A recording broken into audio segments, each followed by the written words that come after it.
Pinos, good afternoon. Nanapog ko'y gihimo nga headband nga gama sa noog. Ako pa ni siyang himuon.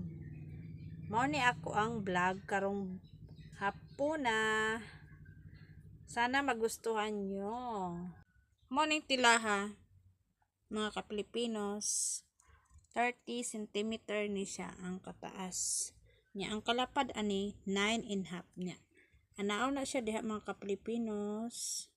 Pilon mo siya paana ang pagpilo. Kailangan tupong siya isig kadaplin diha. Pungon jud nimo siya mga ka-Pilipinos.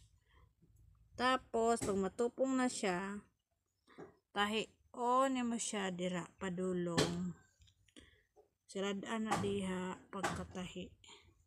Tahi-on jud na nimo dagom paana dira. Og tahi.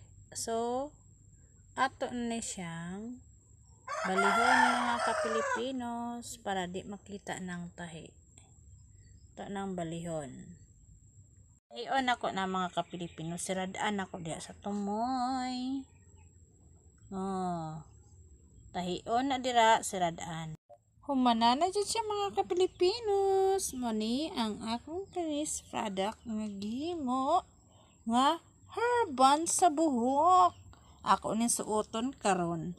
Lantawan ninyo unsa kanindot ang akong pagbuhat og hairband nga kaugalingong hinimo.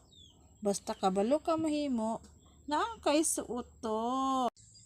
Nahamana jud ang akong hairband nga gihimo mga ka-Pilipinos. Gamay lang ni sa kuhay, maraguot siya, marag pambata yata ni siya nga size. Mo try na pud taglain hantod may success nato atong paghimo sa hairband. Thank you for watching. Follow, like, and share para makabalo sila unsang paghimo og hairband.